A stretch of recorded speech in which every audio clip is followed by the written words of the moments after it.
ദൈവത്തിൻ്റെ അതിപരിശുദ്ധമായ നാമം വാഴ്ത്തപ്പെടുമാറാട്ടെ. കൃപ എന്ന് പറഞ്ഞാൽ എന്താണ് എന്നാണ് ഇന്ന് സംസാരിക്കാൻ പോകുന്നത്. കൃപ എന്ന് പറഞ്ഞാൽ എന്താണ്?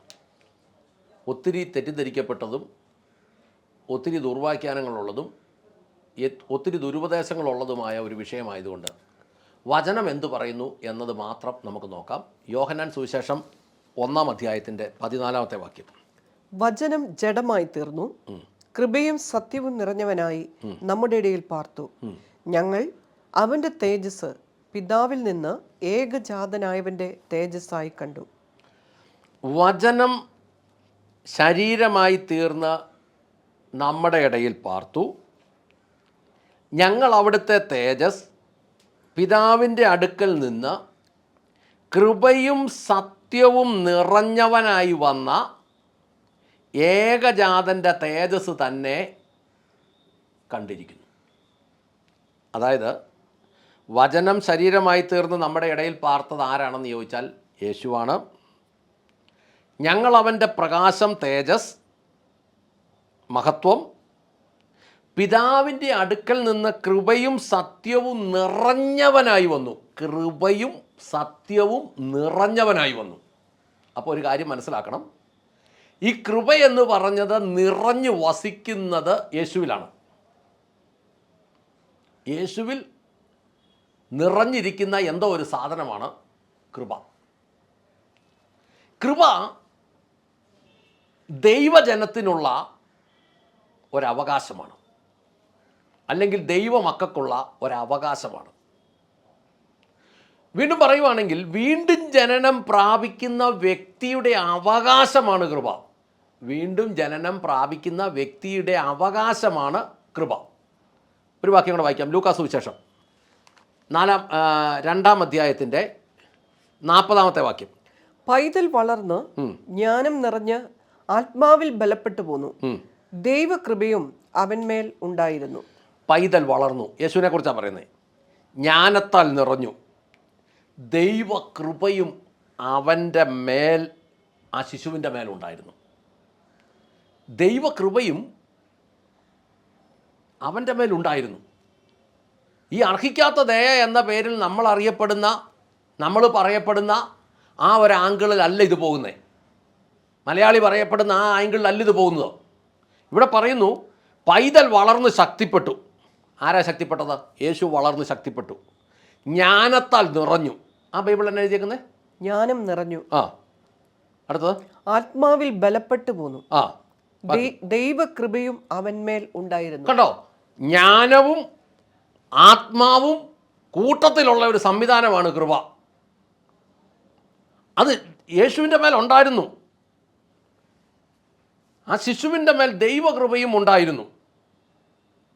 ഇനി ഒരുവൻ വളരണമെങ്കിൽ, പ്രത്യേകിച്ച് വീണ്ടും ജനിച്ച ഒരുവൻ വളരണമെങ്കിൽ, ഒരു ശിശുവിന് മാതാവ് പാല് കൊടുക്കുന്നത് പോലെ യഹോവ കൃപ അവന് കൊടുക്കണം, എന്നാലേ അവൻ വളരുള്ളൂ. വീണ്ടും ജനിച്ച ഒരുവൻ വളരണമെങ്കിൽ മാതാവ് ശിശുവിന് പാല് കൊടുക്കുന്നത് പോലെ യഹോവ അവന് കൃപ കൊടുക്കണം. എന്ന് പറഞ്ഞാൽ വളർത്തുന്ന എന്തോ ഒന്നാണ് കൃപ. നമുക്ക് മുന്നോട്ട് തന്നെ ചിന്തിക്കാം. അതായത് ശിശുവിൻ്റെ അവകാശമാണ് മാതാവിൻ്റെ പാല്. അതുപോലെ തന്നെ വീണ്ടും ജനിച്ച വ്യക്തിയുടെ അവകാശമാണ് കൃപ. ഈ ആംപ്ലിഫൈഡ് വേർഷനിൽ കൃപ എന്നതിന്, അല്ലെങ്കിൽ ഗ്രേസ് എന്നതിന് അവരർത്ഥം എഴുതിയിരിക്കുന്നത്, അതിൻ്റെ ബ്രാക്കറ്റിൽ എഴുതിയിട്ടുണ്ട്, favour and spiritual blessings. Favour and spiritual blessings, ഇത്രയും കൂടെ ചേരുമ്പോഴാണ് കൃപയാകുന്നത്. എന്നൊക്കെയെന്നറിയോ? ഫേവർ എന്നതിന് അവിടെ കൃത്യമായിട്ട് നമ്മൾ അർത്ഥമുണ്ട്. പ്രീതി, പ്രസാദം, അനുകൂലം, ഇതൊക്കെയാണ് ഈ ഫേവർ എന്നതിൻ്റെ അർത്ഥം. പ്രീതി, പ്രസാദം, അനുകൂലം. സ്പിരിച്വൽ ബ്ലെസ്സിങ്സ് എന്ന് പറഞ്ഞാൽ ആത്മീക അനുഗ്രഹങ്ങൾ. എന്ന് പറഞ്ഞാൽ ഗ്രേസ് എന്താണെന്ന് ചോദിച്ചാൽ ദൈവപ്രീതിയും ദൈവപ്രസാദവും ദൈവ ആനുകൂലവും ആത്മീക അനുഗ്രഹങ്ങളും എല്ലാം കൂടെ ചേർന്ന ഒരു സാധനമാണ് കൃപ. ദൈവപ്രീതി, ദൈവപ്രസാദം, ദൈവ അനുകൂലം, ആത്മീക അനുഗ്രഹങ്ങൾ, ഇതെല്ലാം കൂടെ ചേർന്ന ഒരു സംഭവമാണ് കൃപ. എന്ന് പറഞ്ഞാൽ വളർത്തുന്ന വളമാണ് കൃപ. വളർത്തുന്ന ദയയാണ് കൃപ, വളർത്തുന്ന ശക്തിയാണ് കൃപ. ദൈവത്തിൻ്റെ പ്രീതിയുണ്ട് അതിനകത്ത്, ദൈവത്തിൻ്റെ പ്രസാദമുണ്ട് അതിനകത്ത്, ദൈവത്തിൻ്റെ ആനുകൂല്യമുണ്ട്. അതിനെ ആ ഫേവർ എന്ന് പറയുന്നത്. ഇനി സ്പിരിച്വൽ ബ്ലെസ്സിങ്സ്, ആത്മീക അനുഗ്രഹങ്ങൾ. ലൂക്ക 2:52 വായിച്ചേ. യേശുവോ ജ്ഞാനത്തിലും വളർച്ചയിലും ദൈവത്തിൻ്റെയും മനുഷ്യരുടെയും കൃപയിലും മുതിർന്നു വന്നു. കൃപയിലും മുതിർന്നു വന്നു എന്ന് പറഞ്ഞാൽ യേശുവോ ജ്ഞാനത്തിലും വളർച്ചയിലും ദൈവത്തിൻ്റെയും മനുഷ്യരുടെയും പ്രസാദത്തിലും മുതിർന്നു വന്നു എന്നായി NIV ബൈബിളിൽ എഴുതിയേക്കുന്നത്. NIV ബൈബിളിൽ എഴുതിയേക്കുന്നത് യേശുവോ ദൈവത്തിൻ്റെയും മനുഷ്യരുടെയും കൃപയിൽ എന്ന് പറഞ്ഞാൽ മനുഷ്യൻ്റെ ഈ കൃപയില്ല. ദൈവത്തിൻ്റെ കൃപ മനുഷ്യൻ്റെ ദയ, അല്ലെങ്കിൽ ദൈവത്തിൻ്റെ കൃപ മനുഷ്യൻ്റെ പ്രസാദം. ഈ മലയാളം ബൈബിളിൽ എഴുതി വച്ചിരിക്കുന്നത്, പ്രത്യേകിച്ച് സത്യവേദ പുസ്തകം എഴുതി വെച്ചവനിൽ പരിശുദ്ധാത്മാവ് ഇല്ലാഞ്ഞതുകൊണ്ട് നെടുനീളം അതിനകത്ത് തെറ്റാം. ഇനി NIV കണക്കാണ്. NIVക്കകത്തും ഈ മലയാളം തർജിമകളിൽ ഭയങ്കരമായ പ്രശ്നമുണ്ട്. കേരളത്തിൽ എന്നെ ശ്രമിക്കുന്ന ദൈവമക്കളോട് പറയട്ടെ, നിങ്ങൾ പ്രാർത്ഥിക്കേണ്ട ഒന്നാമത്തെ വിഷയം, നമ്മുടെ നാട്ടിൽ മൂലഗ്രന്ഥങ്ങളായ ഹീബ്രുവിൽ നിന്നും അതുപോലെ ഗ്രീക്കിൽ നിന്നുമുള്ള ഒറിജിനൽ തർജിമ ഒരു മലയാളം ബൈബിള് ഇറങ്ങി വരേണ്ടതിന് ദൈവമൊക്കെ പ്രാർത്ഥിക്കണമെന്നല്ല, ഉപവസിച്ച് പ്രാർത്ഥിക്കണമെന്ന് ഞാൻ നിങ്ങളെ പ്രബോധിപ്പിക്കട്ടെ. ഇവിടെ പറയുന്നു ദൈവത്തിൻ്റെയും കൃപ മനുഷ്യൻ്റെ. ഈ NIV എഴുതിയേക്കുന്ന യേശുവോ ജ്ഞാനത്തിലും വളർച്ചയിലും ദൈവത്തിൻ്റെയും മനുഷ്യരുടെയും പ്രസാദത്തിൽ മുതിർന്നു വന്നു. സത്യവേദ പുസ്തകം എഴുതിയേക്കുന്നത് എങ്ങനെയാണ്? രണ്ടുപേരുടെയും കൃപയിൽ വളർന്നു വന്നു എന്ന് എഴുതിയേക്കുന്നത്. മനുഷ്യൻ്റെയും കൃപ. പണ്ടൊരുത്തൻ പാട്ട് പാടി, എൻ്റെ ബലഹീന നേരങ്ങളിൽ, അല്ല, നിൻ്റെ ബലഹീന നേരങ്ങളിൽ എൻ്റെ കൃപയെ നിന്നിൽ തന്നല്ലോ ഞാൻ. പാടുകയായിരുന്നു.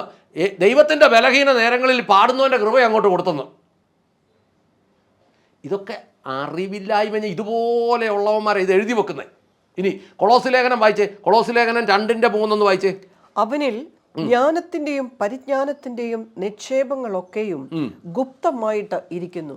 അവനിൽ ദൈവമർമ്മമായ ക്രിസ്തുവിൽ വിവേകത്തിൻ്റെയും ജ്ഞാനത്തിൻ്റെയും എല്ലാ നിക്ഷേപങ്ങളും മറഞ്ഞിരിക്കുന്നു. അത് കൃപയുടെ ഭാഗമാണ്. ഇനി 1 ശമൂവേലിൻ്റെ പുസ്തകത്തിലൊന്ന് എടുത്തേ, 2:26. ശമൂവേൽ ബാലനോ വളരും തോറും യഹോവയ്ക്കും മനുഷ്യർക്കും പ്രീതിയുള്ളവനായി വളർന്നു.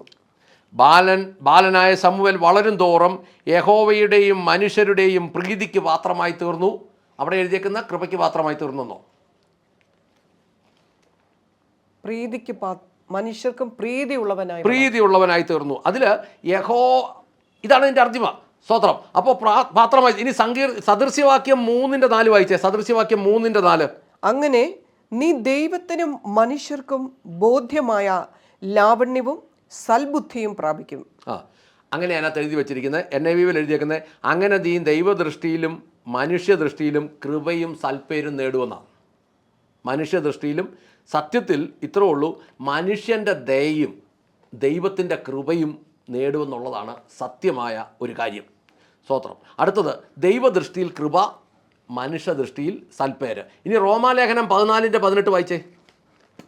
അതിൽ ക്രിസ്തുവിനെ സേവിക്കുന്നവൻ ദൈവത്തെ പ്രസാദിപ്പിക്കുന്നവനും മനുഷ്യർക്ക് കൊള്ളാകുന്നവനും തന്നെ. അങ്ങനെ ക്രിസ്തുവിനെ സേവിക്കുന്നവൻ ദൈവത്തിന് പ്രസാദമുള്ളവനും മനുഷ്യന് സ്വീകാര്യനുമാണ്. ഇനി അതെങ്ങനെയാണെന്നുള്ളത് അതിൻ്റെ 16-17 വായിച്ചേ. നിങ്ങളുടെ നന്മയ്ക്ക് ദൂഷണം വരുത്തരുത്. ദൈവരാജ്യം ഭക്ഷണവും പാനീയവുമല്ല, നീതിയും സമാധാനവും പരിശുദ്ധാത്മാവിൽ സന്തോഷവും അത്രേ. സ്തോത്രം. നിങ്ങൾ ശരിയെന്ന് കരുതി ചെയ്യുന്ന ഒരു കാര്യത്തെയും അന്യം ദുഷിച്ചു പറയാൻ ഇടവരുത്തരുത്. എന്തെന്നാൽ ദൈവരാജ്യം ഭക്ഷണത്തിൻ്റെയും പാനീയത്തിൻ്റെയും കാര്യമല്ല, നീതിയും സമാധാനവും പരിശുദ്ധാത്മാവിലുള്ള സന്തോഷവും അത്രേ. ഇങ്ങനെ ക്രിസ്തുവിനെ സേവിക്കുന്നവർ ദൈവത്തിന് പ്രസാദമുള്ളവനും മനുഷ്യർക്ക് സ്വീകാര്യനും ആണ്. ഇവിടെ ദൈവത്തിൻ്റെ പ്രസാദത്തിനെ, ദൈവത്തിൻ്റെ പ്രീതിയെ, ദൈവത്തിൻ്റെ ആനുകൂല്യങ്ങൾ പ്ലസ് ആത്മീക അനുഗ്രഹങ്ങളോട് ചേരുമ്പോൾ അതിനെ കൃപയെന്ന് പറയും. ഇതൊരുത്തനെ വളർത്തുന്ന വളമാണ്, ദയയാണ്, വളർത്താനുള്ള ശക്തിയാണ്. മനുഷ്യൻ്റെ മേൽ ഉള്ളത് മനുഷ്യൻ്റെ നിന്ന് കൃപ നിറഞ്ഞു എന്നല്ല, മനുഷ്യൻ്റെ പ്രീതി അനുഭവിക്കും. ഈ ദൈവത്തിന് വേണ്ടി യഥാർത്ഥത്തിൽ നിൽക്കുന്നവരിൽ മനുഷ്യർക്ക് പ്രീതി ഉണ്ടാകുകയും അവനിൽ ദൈവത്തിൻ്റെ കൃപ ഇറങ്ങുകയും ചെയ്യും. അതുകൊണ്ട് നമ്മൾ ഇന്ന് കേട്ട് വച്ചിരിക്കുന്ന രീതിയിലല്ല അതിൻ്റെ അർത്ഥം. അതുകൊണ്ട് ഈ മെസ്സേജ് വീണ്ടും വീണ്ടും കേട്ട് ഇതിൽ നിന്ന് ദൈവത്തിൻ്റെ അർത്ഥം എന്താണെന്ന്, അതായത് യേശു വളർന്നപ്പോൾ കൃപയും സത്യവും നിറഞ്ഞു നിന്നു എന്നാണ് വായിക്കുന്നത്.